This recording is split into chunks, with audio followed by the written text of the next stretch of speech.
కృప నిత్యముండును, నీ కృప నిత్య జీవము, నీ కృప వివరింప నా తరమా యేసయ్యా. నీ కృప నిత్యముండును, నీ కృప నిత్య జీవము, నీ కృప వివరింప నా తరమా యేసయ్యా. దేవుని పరిశుద్ధ నామానికి మహిమ కలుగును గాక. మన ప్రభును ప్రియరక్షకును ఆయన యేసు ప్రభు యొక్క నామంలో దేవుని సన్నిధికి కూడి వచ్చిన మీ అందరికీ కూడా పేరు పేరు వస్తున్న వందనాలు చెల్లిస్తున్నాను. ప్రార్థన చేసుకుందాం. మమ్మల్ని మిక్కిలి ఘనంగా ప్రేమిస్తున్న ప్రియ పరలోక తండ్రి, మీకే స్తోత్రాలు చెల్లిస్తున్నాను. మీరెంతైనా నమ్మదగిన దేవుడు ప్రభు. మా ఆయుష్ను పొడిగించి మీ కృప చొప్పున మీ జీవాన్ని మాలో పెట్టి మమ్మల్ని ప్రేమించి ఈ రీతిగా మాకు సమయం ఇచ్చావు. ఈ సమయం చూడటానికి మీకు కృపించారు ప్రభు, మీకే స్తోత్రాలు. అందుని బట్టి మీకు లెక్కలేని స్తుతులు స్తోత్రాలు చెల్లిస్తున్నాను ప్రభు. మీ యొక్క ఆత్మతో నింపండి, కొలతలేని అభిషేకంతో నింపి ప్రభు మా చేయి పట్టుకుని నడిపించమని, మీరే ఘనత మహిమ ప్రభావాలు పొందుకోమని త్వరగా రానాయన యేసు ప్రభు యొక్క శక్తి కలిగిన నామంలో ప్రార్థించి పొంది ఉన్నాం తండ్రి. ఆమేన్. దేవుని పరిశుద్ధ నామానికి మహిమ కలుగును గాక. మన ప్రభును ప్రియ రక్షకును అయిన యేసు ప్రభు యొక్క నామంలో దేవుని సన్నిధికి కూడి వచ్చిన మీ అందరికీ కూడా పేరు పేరు వరుసన నా వందనాలు చెల్లిస్తున్నాను. అయితే నా ప్రియమైనటువంటి వాళ్ళరా, ఆ దేవుడు మనల్ని ప్రేమించి ఆయన మనకు తోడుగా ఉండి గతకాలం అంతా కూడా మనల్ని పోషించి మనను ఆదరించి తన కృపలో మనల్ని బలపరిచి భద్రపరిచి, అంతేకాకుండా నా ప్రియమైనటువంటి వాళ్ళరా మంచి ఆరోగ్యం ఇచ్చి దీర్ఘాయుష్యు దీవెనలు ఇచ్చి ఏం చేస్తున్నాడు దేవుడు అంటే మనను నడిపిస్తూ వస్తున్నాడు. మనల్ని నడిపిస్తున్నటువంటి దేవుడు మన చేయి పట్టుకొని మనల్ని నడిపిస్తూ వస్తున్నాడు కనుకనే మనం ఇలా ఉన్నాము. ఆయన మన చేయి పట్టుకోకపోతే మనం ఎప్పుడో, మనం కనుక ఆయన చేయిని పట్టుకున్నట్లయితే మనం ఎప్పుడో నా ప్రియమైనటువంటి వాళ్ళరా ఆయనను వదిలిపెట్టేసి మరి పాతాళ పంచుల్లో అగాధ పులోతుల్లో పడిపోతామని దేవుడు ఏం చేశాడంటే తను మన చేయి పట్టుకుని తన చేత్తో మనల్ని పట్టుకుని నడిపించేటువంటి శక్తివంతుడైన దేవుడుగా, మరి బలమైనటువంటి దేవుడుగా పరిశుద్ధాత్ముడు మన మధ్యలో సంచారం చేస్తూ లిబ్రరీషలో దిరీష మదరీష హల్లెలూయా రౌషంద్ర రేఖాందర పూర్ణిమామ రషాందర హల్లెలూయా మన తన ఆత్మచేత నడిపించేటువంటి ఆత్మాభిషేకంతో నింపి నడిపిస్తున్నటువంటి దేవుడిగా ఉంటున్నాడు. అయితే నా ప్రియమైనటువంటి వాళ్ళరా, మరి దేవుడు ఏమంటున్నాడు అంటే మరి ఇక్కడ ఒక మాట చూద్దాం. నిర్గమాకాండం 33వ అధ్యాయం 14వ వచనంలో, అందుకు ఆయన నా సన్నిధి నీకు తోడుగా వచ్చును, నేను నీకు విశ్రాంతిని కలగచేసేదను అంటున్నాడు. నా సన్నిధి మీకు తోడుగా వచ్చును. ఆయన సన్నిధి మనతో లేకపోతే మనం ఏమాత్రము కూడా ముందడుగు వేయలేము. ఆయన సన్నిధి మనతో ఉండాలి. ఆయన ఎల్లప్పుడూ మనతో ఉండాలి. ఆయన ఎల్లప్పుడూ మన చేయి పట్టుకుని నడిపించే దేవుడిగా ఉండాలి. నీ కుడి ప్రక్క 10,000 మంది పడినా, ఈ ప్రక్క 1000 మంది పడినా ఏ అపాయము నీ యొద్దకు రాదని సెలవిచ్చిన దేవుడు, అలాగే నా ప్రియమైనటువంటి వాళ్ళరా ఆయన మనతో ఉంటే, ఆయన సన్నిధి మనతో ఉంటే మనం ఎక్కడికి వెళ్ళినా జయమే కలుగుతుంది. ఒకవేళ మనం అపచయాల పాలవుతున్నాము అంటే మరి ఆయన సన్నిధి మనతో లేదు, మనం ఆయన సన్నిధిని ఆశ్రయించటం లేదు కదా.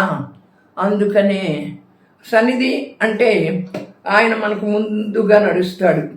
సన్నిధి అంటే ఏంటి? ఆయన మనకు ముందుగా నడిచేటువంటి దేవుడిగా ఉన్నాడు. నా ప్రియమైనటువంటి వాళ్ళరా, మరి ఇశ్రాయేలీయులు ఐగుప్తు నుండి బయలుదేరినప్పుడు మరి దేవుని యొక్క సన్నిధి వారితో ఉంది, వారి ముందు నడిచాడు. మరి ఐగుప్తు నుండి బయలుదేరినటువంటి ఇశ్రాయేలీయులు కనాను దేశంలో ప్రవేశించడానికి దేవుడు మోషే నాయకత్వాన్ని మరి ఇచ్చి మోషే నాయకత్వంలో నడిపించాడు. అవును నా ప్రియమైనటువంటి వాళ్ళరా, ఈ లోకంలో ఐగుప్తు అనేటువంటి ఈ లోకంలో జీవిస్తున్న బ్రతుకుతున్న మనలను కనాను దేశంలోకి నడిపించటం కోసం ఆయన సన్నిధి మనతో ఉండాలి. ఈ లోకంలో ఉన్నటువంటిది ప్రతిదీ కూడా మనలను దేవుడి నుంచి వేరుపరిచేటువంటిదిగా ఉంటా ఉంది. దేవుని సన్నిధిని ఆశ్రయించలేనటువంటి మరి దుఃఖ స్థితిలో మనం ఉంటున్నాం. మనం ఎన్ని కష్టాలు అనుభవించినా, శ్రమలు అనుభవించినా, దుఃఖాన్ని అనుభవించినా దేవుని సన్నిధిని మనం మరి ఆశ్రయించట్ల. ప్రభువా, నీవు నా ముందుగా నడిస్తే, నీ సన్నిధి నాతో వస్తే, నీ సన్నిధి నాతో ఉన్న ఎడల నేను ఈ దుఃఖం నుంచి, ఈ శ్రమ నుంచి, ఈ వేదన నుంచి, ఈ బాధ నుంచి విడిపించబడతాను అనేటువంటిది మనలో కనపట్టాల. నా ప్రియమైన వాళ్ళరా, డబ్బును ఆశ్రయిస్తే డబ్బు మనల్ని బ్రతికిస్తుంది అనుకుంటున్నాం.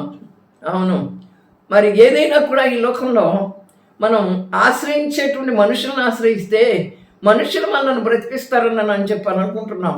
మనుషులు మనకు సహాయం చేస్తారు అనుకుంటున్నాం. కానీ మరి రాజులను ఆశ్రయించుట కంటే, నరులను ఆశ్రయించుట కంటే దేవుణ్ణి ఆశ్రయించటం మేలని దేవుడి వాక్యం సెలవిస్తూ ఉంది. నన్ను ఆశ్రయించేవారు ధన్యులు అంటున్నాడు. నన్ను ఆశ్రయించే వారికి ఏ మేలు కొదవయ్యండు అంటున్నాడు.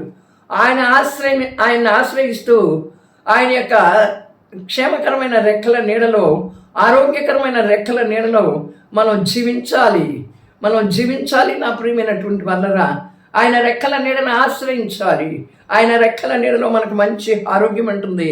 కోడి తన రెక్కల కింద తన బిడ్డలను కప్పినట్లుగా దేవుడు తన రెక్కల కింద మనల్ని కప్పి, మనల్ని భద్రపరిచి, మనల్ని జీవితాంతం మనకు తోడుగా ఉండి మనల్ని నడిపించే దేవుడిగా ఉన్నాడు. మనం అనుకుంటాం మన బిడ్డలు తోడుగా వస్తారని. మన బిడ్డలు ఎంతకాలం తోడుగా వస్తారు? ఒక భర్త ఒక భార్య అనుకుంటారు భార్య తోడుగా వస్తుందని, భార్య అనుకుంటుంది భర్త తోడుగా వస్తాడని. కానీ ఈనాడు కుటుంబ వ్యవస్థ అంతా కూడా చిన్న భిన్నం అయిపోయింది. ఎక్కడ చూసినా కూడా భర్తలు భార్యలను చంపడం, భార్యలు భర్తలను చంపడం, ఇదే కనపడతా ఉంది. నా ప్రియమైన వాళ్ళరా, దుఃఖ స్థితిలో ఉన్నది. మన చుట్టూ ఉన్నటువంటి పరిస్థితులు చాలా బీభత్సంగా, భయంకరంగా ఉన్నాయి. చిన్న పిల్లలను కూడా వదిలిపెట్టకుండా, మరి తండ్రి కుమార్తెను కూడా, నా ప్రియమైనటువంటి వాళ్ళ కుమార్తెలను కూడా చూడకుండా, తన రక్తం మంచుకు పుట్టినటువంటి కుమార్తెను కూడా తండ్రి ఏం చేస్తున్నాడు? పాడు చేస్తున్నాడు. అట్లాంటి కామ పిశాచి మరి ఈ దినాల్లో ఒక్కొక్కరిని ఆవరించి ఉన్నది. చిన్నవాళ్ళని కాదు, పెద్దవాళ్ళని కాదు, పిల్లలని కాదు, యవనస్తులని కాదు. నా ప్రియమైన వాళ్ళరా, ఆ కామంతో కూడినటువంటి ఆ యొక్క అసాంఘికమైనటువంటి దురాచారాలు, మరి అలాంటివి, మరి దేవునికి ఇష్టం లేనటువంటి పనులను చేస్తూ వస్తున్నారు. ఇవన్నీ చూస్తూ ఉంటే దేవుని రాకడ బహు సమీపంగా ఉంది. అవునన్నా ప్రియమైన వాళ్ళరా, అయితే మనం దేవుని యొక్క సన్నిధిని ఆశ్రయించిన వారమైనట్లయితే, దేవుని నీడకి వచ్చినటువంటి వారమైనట్లయితే, ఆయన రెక్కల నీడలో మనం భద్రత కలిగి, మనం క్షేమం కలిగి మనం జీవించేటువంటి వారంగా ఉండాలంటే ఆయన రెక్కల నీడనే మనం ఆశ్రయించాలి. నా ప్రియమైనటువంటి వాళ్ళరా, వారు ఏం చేశారు? కనానుకు ప్రయాణం అయ్యారు. అయితే నా ప్రియమైన వాళ్ళరా, అక్కడ మరి మోషే ఒక ప్రార్థన చేస్తాడు ఆ అరణ్య యాత్రలో. ఏమని? నీ సన్నిధి నాకు తోడుగా రావాలి, నీవు నాకు ముందుగా నడవాలి అని ప్రార్థన చేస్తాడు. నీ సన్నిధి నాకు తోడుగా రాకపోతే, నువ్వు నాకు ముందుగా నడవకపోతే మేము ఈ ఐగుప్తు నుంచి బయలుదేరమంటాడు. చూడండి, అలా మనం చెప్పగలుగుతున్నామా? నీ సన్నిధి మాతో లేకపోతే, నువ్వు మాకు తోడుగా రాకపోతే ఈ ఐగుప్తు అనేటువంటి దానిలో నుంచి మేము ఎలా బయటకు వస్తాం ప్రభువా? ఈ లోకంలో నుంచి, ఈ లోకాశలో నుంచి, నేత్రాశ, శరీరాశ, జీవపటంబం, వీటన్నిటిలో నుంచి, గర్వాల్లో నుంచి, డాంబికాల్లో నుంచి, అహంకారాల్లో నుంచి, అహంభావాల్లో నుంచి మనం ఎట్లా బయటకు వస్తాం? ఆయన సన్నిధి మనతో ఉంటేనే మనలో తగ్గింపు ఉండాలి.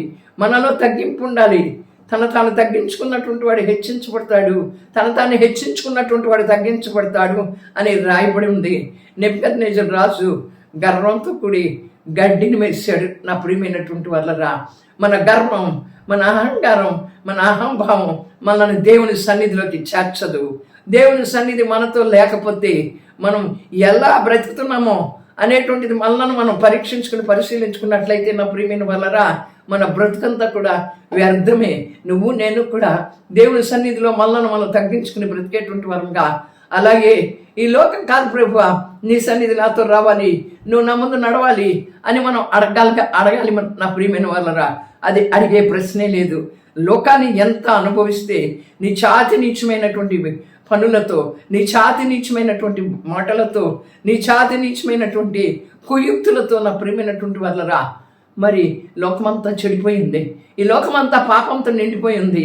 ఈ పాపపు లోకంలో నుంచి, దీనిలో నుంచి మనల్ని విడిపించడానికి తండ్రి తన కుమారుణ్ణి మన కొరకు పంపించాడు కదా.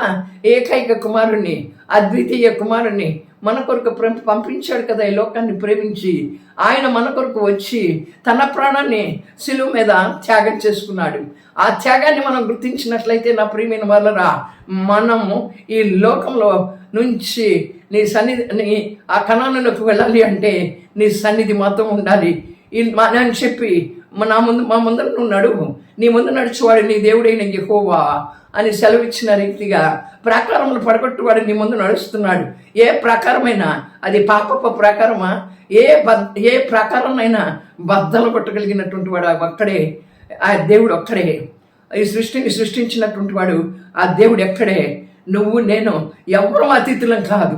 మనం ఎంత ప్రార్థన చేసినా, మనం ఎంత వాక్యం చెప్పినా, మనం ఎంత బాగా పాటలు పాడినా, మనం ఎంత మరి దేవుని ఆరాధించినా, నా ప్రియమైనటువంటి వాళ్ళరా, మనలో పరిశుద్ధత, మనలో పవిత్రత ఈ లోకంలో ఉన్నటువంటి లేకపోతే, ఈ లోకంలో ఉన్నటువంటి దానితో మనం భ్రష్టు పట్టిపోయినటువంటి వారంగా ఉన్నట్లయితే, ఈ భ్రష్టత్వం మనల్ని ఎక్కడికి తీసుకుని వెళ్తుంది? పాతాళంలోకి తీసుకువెళ్తుంది. నా ప్రియమైన వాళ్ళరా, జాగ్రత్త. దేవుడు వెక్కిరించబడ్డు. అవును అనుకుంటున్నారు. ఏమనుకుంటున్నారండి? దేవుడు చూడలేదులే అనుకుంటున్నారు. ఆకాశం నుండి వంగి తొంగి చూస్తున్నాడు దేవుడు. మోసపోకుడి దేవుడు వెక్కిరించబడ్డు. దేవుడు ఎప్పుడూ అన్యాయస్తుడు కాదు. అవును నా ప్రియమైన వాళ్ళరా, పాపంలో నుంచి అనేక మందిని బయటికి లాగాలి, చావు గోతులో నుంచి అనేక మందిని బయటికి లాగాలి, అనేకులు రక్షించబడాలి. ఆయన ఇచ్చినటువంటి రక్షణను ఉచితంగా పొందుకుని అనేకులకు పంచవలసినటువంటి పరిస్థితిలో మనం ఉండగా మనం ఏం చేస్తున్నామంటే, ఒకరికంటే ఒకరు అధికులం అనుకుంటున్నాం, ఒకరికంటే ఒకరు గొప్పవారు అనుకుంటున్నాం, ఒకరికంటే ఒకరు జ్ఞానం కలిగినటువంటి వారు అనుకుంటున్నాం. నశించిపోతున్నటువంటి జనాంగం కోసం, నశించిపోతున్నటువంటి బిడ్డల కోసం ప్రార్థించేటువంటి వారు, దాని కొరకు ప్రయాసపడేటువంటి వారు ఎక్కడ కనపట్టలా. ఇప్పుడు దేవుని యొక్క పేరు తెలియనటువంటి వారు చాలామంది ఉన్నారు. నా ప్రియమైన వాళ్ళరా, ఆ రక్షణ అనేటువంటి భాగ్యాన్ని పొందుకోలేనటువంటి వారు చాలామంది ఉన్నారు. ఈ లోకంలో గొప్ప భాగ్యాన్ని సంపాదించుకోవచ్చు, ధనాన్ని సంపాదించుకోవచ్చు. ఈ ధనం ఏం చేస్తుంది? ఈ భాగ్యం ఏం చేస్తుంది? ఇదంతా నశించిపోయేటువంటిదే, ఇదంతా పాడైపోయేటువంటిదే. కానీ మరి నశించిన దానికోసం వెతికి రక్షించడం కోసం ఆ మనిషి కుమారుడు ఈ లోకంలోకి వస్తే మనం దేన్ని వెతుకుతున్నాం? మనం వెతుకుతున్నాం. మనల్ని ఆయన వెతుకుతున్నాడు. మనం ఆయన్ని వెతుకుతున్నామా?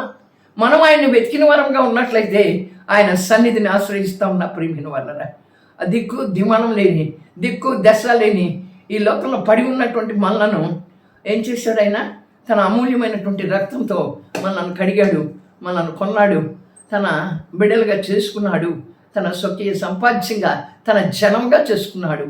రవశిక్లో రిషందర రికందర కొరియర షికందర పొడిమమ్మర షందర తన ఆత్మతో నింపాడు, ఆత్మాభిషేకంతో నింపాడు. నా ప్రియమైనటువంటి వాళ్ళరా, అట్టి దేవుని యొక్క సన్నిధి మనకి తోడుగా ఉండాలి. ఎల్లప్పుడూ కూడా దేవుని సన్నిధిని మనం ఆశ్రయించేటువంటి వారంగా ఉండాలి. నా ప్రియమైనటువంటి వాళ్ళరా, మనం ఆశ్రయించకపోయినట్లయితే మన వెంట వచ్చేది ఏంటి అంటే, మన వెంట వచ్చేది మరి లోపం మన వెంట వస్తుంది, మన గొప్పతనం మన వెంట వస్తుంది, అలాగే మన జ్ఞానం మన వెంట వస్తుంది, మన తెలివి మన వెంట వస్తుంది. ఇది కాదు కావాల్సింది. దేవుని యొక్క సన్నిధి మనతో రావాలి. దేవుని ఆశ్రయించే వరకే ఆ సన్నిధి తోడుగా వస్తుంది. నా ప్రియమైనటువంటి వాళ్ళరా, ఆయన ముందుగా నడుస్తాడు. అవును, మీకా గ్రంథం 2వ అధ్యాయం 13వ వచనంలో, ప్రాకారంలో పడగొట్టువాడు వారి ముందుగా పోవును, వారు గుమ్మమును పడగొట్టి దాని ద్వారా దాటిపోతారు, వారి రాజు వారికి ముందుగా నడుచును. యెహోవా వారికి నాయకుడిగా ఉండును. అందుకనే మోషే చిన్న ప్రార్థన చేశాడు. ప్రాకారాలను పడగొట్టేటువంటి వాడు వారికి ముందుగా నడుస్తాడు. మరి వారు గుమ్మాల్లోంచి ఇక్కడ వాక్యంలో ఏమని ఉంది అంటే, వారి రాజు వారికి ముందుగా నడుస్తాడు, వారు గుమ్మమును పడగొట్టి దాని ద్వారా దాటిపోతారు అని రాయబడి ఉంది. దేవుని యొక్క సన్నిధిలో గొప్ప ఆశీర్వాదాలు ఉన్నాయి. ఏంటి ఆశీర్వాదాలు అంటే, ఇదిగో నా ప్రియమైనటువంటి వల్ల మరి మనకున్నటువంటి ఆస్తి, మనకున్నటువంటి బంధుమిత్రులు, మనకున్నటువంటి బలగము, ఇవన్నీ కూడా మనకెంతో పుష్కలంగా ఉన్నప్పటికీ, సొదొమ గొమొర్రాలో ఎంత పుష్కలం ఉన్నప్పటికీ కూడా దేవుని సన్నిధి లేదు కనుక అక్కడ అది పాపంతో నిండిపోయింది. దేవుడు ఆ సొదొమ గొమొర్రాల్ని నాశనం చేయాలనుకున్నప్పుడు అబ్రహాము బతిమలాడాడు వెంటపడి. అలాగే ఈ లోకంలో జీవిస్తున్న మనం, ఈ లోకంలో ప్రయాణం చేస్తున్న మనం, ఇది మనది కాదు. ఎప్పుడో ఒకప్పుడు దీన్ని విడిచి ఆ యొక్క కనాను దేశానికి వెళ్ళాలి. ఇది మన స్థిరమైనటువంటి నివాసం కాదు, ఇది శాశ్వతమైనటువంటి నివాసం కాదు. మన ఇల్లు ఇక్కడ కాదు, మనకు ఆ ఇల్లు ఎక్కడ కట్టబడుతూ ఉంది. దేవుడు మనకు ఒక శాశ్వతమైనటువంటి స్థిరమైనటువంటి ఒక గృహాన్ని కడుతున్నాడు. రేపుల రీషల సుందర రికందర ఒరిమర సుందర రికందర రీధనర శక్కలర శిక్కుమర హేదలర భాషందర రికలర భాషందర. ఆ శాశ్వత గృహం కోసం ఎదురు చూడాలి. కానీ ఎంతసేపు ఈ లోకంలో ఉన్నటువంటి వాటి కోసం, ఈ లోకం పెంటతో సమానం, ఇదంతా పెంటతో సమానమే. ఆ ప్రియమైనటువంటి వాళ్ళరా, ఉండటానికి ఉందా, తినడానికి ఉందా, కట్టుకోవటానికి ఉందా? మరి ఇంతవరకు చాలు కదా, ఇంకెందుకు అత్యాశతో పరుగులు తీస్తున్నావు? రభషీలో రీకల రభాషందరలో ఆయన సన్నిధిని వెతుకో, ఆయన ఆశ్రయించు, ఆయన శక్తితో నింపబడు, ఆయన ఆత్మతో నింపబడు. అది మనల్ని బలవంతులుగా చేస్తుంది, మనల్ని జ్ఞానవంతులుగా చేస్తుంది. మనం ఏ మార్గంలో నడవాలో ఆ యొక్క నా ప్రియమైనటువంటి వలన ఆ సన్నిధి ఆ మార్గంలో మనల్ని నడిపిస్తుంది. దేవుని సన్నిధిలో శక్తి ఉన్నది నా ప్రియమైన వలన. దేవుని సన్నిధిలో ఏ శక్తి ఉంది? మరి పరిశుద్ధాత్మ శక్తి ఉంది. ఆ పరిశుద్ధాత్మ శక్తిని మనం పొందుకోవాల్సినటువంటి వరంగా ఉంటున్నాం కదా. అవును నా ప్రియమైన వల్లరా, ఇక్కడ అంటాడు సంఖ్యాకాండం 32 వచనంలో, మేము యెహోవా సన్నిధిని యుద్ధ సన్నద్ధులమై నది దాటి కనాను దేశంలోకి వెళ్ళదుము. అప్పుడు యోర్దాను యువతల మేము స్వాస్థ్యమును పొందుదమని ఉత్తరం ఇచ్చిరి. దేవుని సన్నిధిలో ఉన్నటువంటి శక్తిని గ్రహించినటువంటి ఇశ్రాయేలు, మేము దేవుని సన్నిధిలో యుద్ధ సన్నద్ధులమై కనాను దేశానికి వెళదామని చెప్తా ఉన్నారు. మునుపు బానిసలుగా ఉన్నారు. దేవుని సన్నిధిని గ్రహించినప్పుడు వారు యుద్ధ సన్నద్ధులుగా మారారు. అంటే మనం కూడా పాపానికి బానిస అయి ఉన్నాం, లోకానికి బానిస అయి ఉన్నాం, ఈ లోకంలో ఉన్నటువంటి వాటి కోసం బానిస అయి ఉన్నాం. కానీ అక్కడ ఇశ్రాయేలీలాగా మనం దేవుని సన్నిధిలో ఉన్నటువంటి శక్తిని గ్రహించుకున్నటువంటి వారం అయినట్లయితే నా ప్రియమైనటువంటి వాళ్ళరా, యుద్ధాన్ని చేయగలుగుతాం. ఎవరి మీద యుద్ధం చేస్తాం? అపవాది మీద యుద్ధం చేయగలుగుతాం. లోకంలో ఉన్నటువంటి వాటి మీద కూడా మనం యుద్ధం చేయగలిగినటువంటి వారంగా ఉంటాం. అయితే మరి దేవుడు మనకు తోడైనాడు. యాకోబు యొక్క దేవుడు మనకు ఆశ్రయమైనాడు. అవును నా ప్రియమైనటువంటి వాళ్ళరా, ఇక్కడ చూడండి, మరి దైవ ప్రసన్నత ముందరా మన ముందు నడుస్తూ ఉంటే ఎవరు మనల్ని ఎదిరిస్తారు? దైవ ప్రసన్నత మన ముందు నడుస్తూ ఉంటే, దేవుని యొక్క సన్నిధి మన ముందు నడుస్తూ ఉంటే మనం ఎదిరించగలిగినటువంటి వారు ఎవరూ లేరు. అవును నా ప్రియమైనటువంటి వాళ్ళరా, కనుక మనం ఎలా ఉండాలి? మరి దేవుని యొక్క శక్తిని పొందుకోవాలి. అవును, ఆయన కుడి చేతిలో నిత్యము సుఖాలు ఉన్నాయంట. ఆయన సన్నిధిలో సంపూర్ణమైన సంతోషం ఉందంట. ఏముందండి ఇక్కడ ఈ యొక్క శరీరాన్ని విడిచిపెట్టి ఆత్మ ఈ లోకానికి పంపించినటువంటి వారి దగ్గరికి వెళ్ళినప్పుడు అక్కడ ఎంత సంతోషం ఉంటుందో. అక్కడ ఏడ్పు ఉండదు, అక్కడ దుఃఖం ఉండదు, అక్కడ కరువు ఉండదు, అలాగే నిరాశలు ఉండవు, ఎల్లప్పుడూ సంతోషమే. అటువంటి దేవుని సన్నిధిని ఆయన కుడి చేతిలో కూడా నిత్య సుఖాలు ఉన్నాయంట. ఆయన కుడి చేతిలో నిత్యము, ఆయన కుడి చెయ్యి మన మీద ఉంటే, మనతో ఉంటే నిత్యము సుఖాలను మనం అనుభవించేటువంటి వారంగా ఉంటాం. అయితే చూడండి నా ప్రియమైనటువంటి వాళ్ళరా, మరి ఆ తప్పిపోయిన కుమారుడు తిరిగి వచ్చినప్పుడు తండ్రి ఎంత సంతోషించాడు.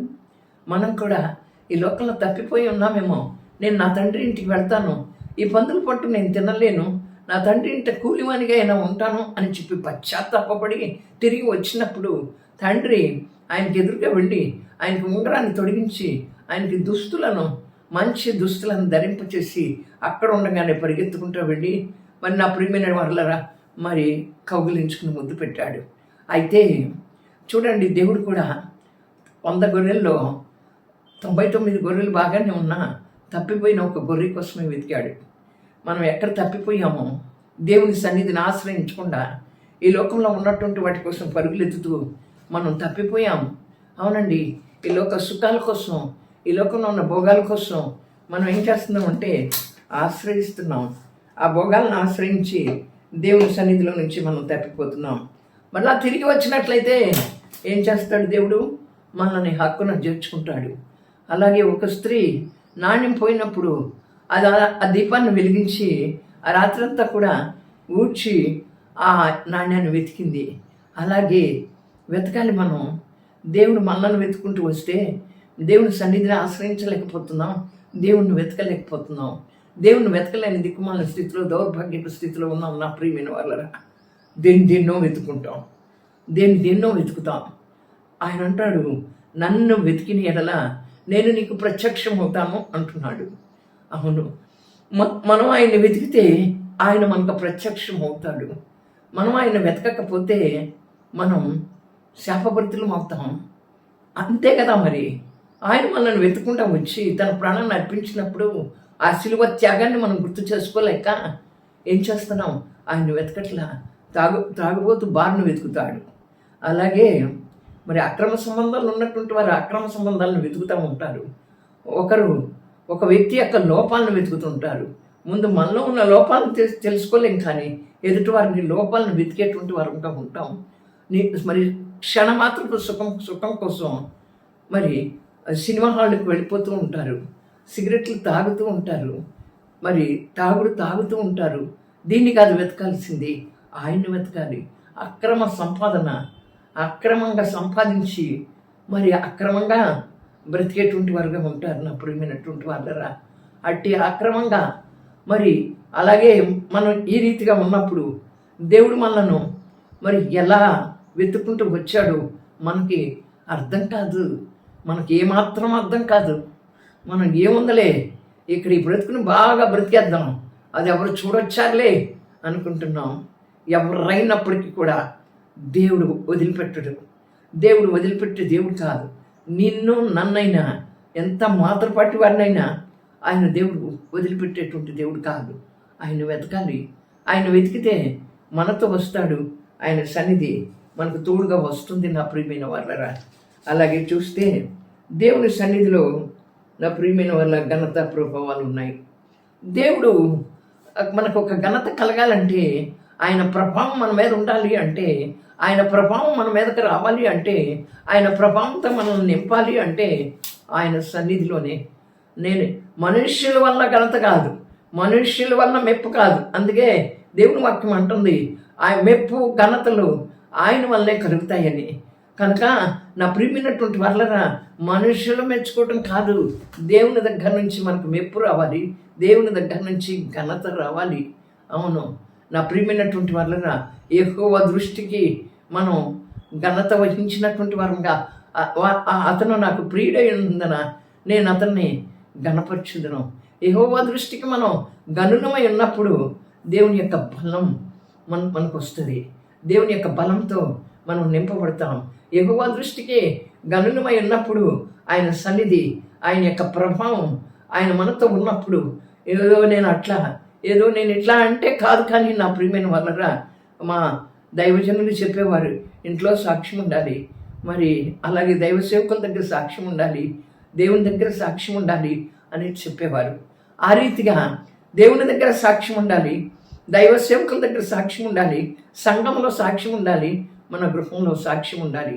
అది దేవుడి ఇవ్వాలి, అది దేవుడిచ్చే ఘనత, ఆయన ప్రభావం మనలోకి రావాలంటే ఆయన సన్నిధిని, ఆయన శక్తిని మనం ఆయన సన్నిధిలో ఆయన శక్తిని పొందుకుంటూ మనం ముందుకు వెళ్ళవలసిన వారంగా ఉంటున్నాం. అది ఆషామాషి కాదు నా ప్రియమైన వాళ్ళరా. ఆయన ఎంత గొప్ప దేవుడు, శక్తివంతుడు, బలమైనటువంటి దేవుడిగా ఉన్నాడు కనుక మనల్ని ఆయన చూస్తున్నాడు కనుక నా ప్రియమైనటువంటి వాళ్ళరా, ఆయన సన్నిధి మనతో రాకపోతే మనం దేనిని దాటలేము. ఆనాడు ఎర్ర సముద్రాన్ని దాటారు వారు, ఇశ్రాయేలీలు ఎర్ర సముద్రాన్ని దాటారు.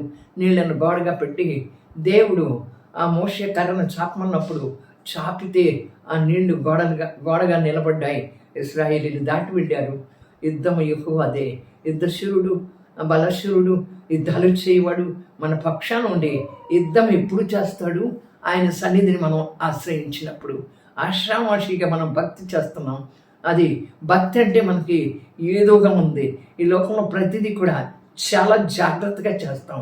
దేవుని భక్తిని మాత్రం చాలా నిర్లక్ష్యంగా చేస్తాం. మనలో అవిధేయత, మనలో యథార్థత లేదు నా ప్రియమైనటువంటి వాళ్ళ కనుక ఆయన సన్నిధి మనకి తోడుగా రావాలి. ఆయన సన్నిధి మనకి తోడుగా రావాలి.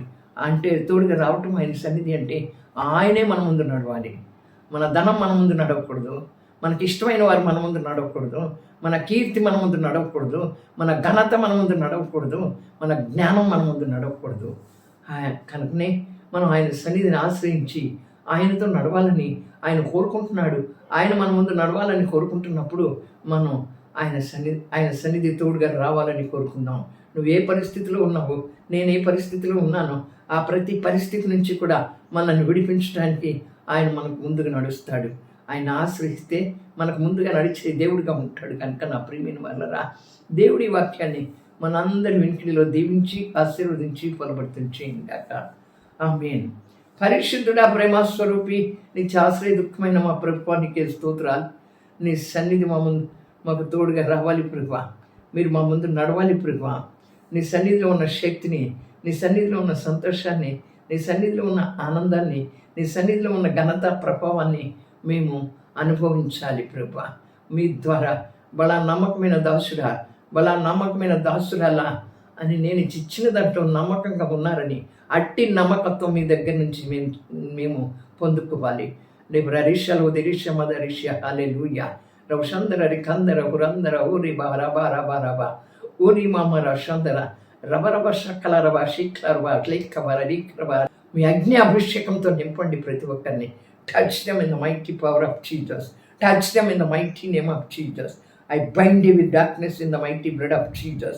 నీ సన్నిధిని ఆశ్రయించినటువంటి మామూలను ప్రభువా బాగుగా శుద్ధి చేయండి ప్రభువా, బాగుగా కడగండి ప్రభువా. నీ సన్నిధిని ఆశ్రయించేటువంటి వారుగా నువ్వు మా ముందు నడవాలని మేము కోరుకునేటువంటి భక్తిని మేము చెయ్యాలి ప్రభువా. చచ్చు పుచ్చు భక్తి కాదు ప్రభువా. మీరు మాతో ఉండాలి, మాలో ఉండాలి. మీ సన్నిధి కాంతి మా మీద ప్రకాశింప చేయాలి ప్రభువా. నా నీతి సూర్యుడు మా మీద ఉదయించాలి ప్రభువా. నీ వెలుగు మా మీద ఉదయించాలి యేసయ్య. అట్టి పరిస్థితుల్లోకి మమ్మల్ని తీసుకుంటండి. Touch with your divine healing master. ప్రతి ఒక్కరి యొక్క రోగమును, బాధను, బలహీనతను in the mighty name of Jesus మీ యొక్క కల్వరి శిలువలో చిందించిన రక్తాన్ని ప్రోక్షయించి ప్రతి ఒక్కరికి ఒక విడుదల కలగ చేసినందుకై స్తోత్రాలు. యేసు రక్తంలో ఎదిరిస్తూ ఉంటుండగా యేసు నామంలో విడుదల కలుగును గాక.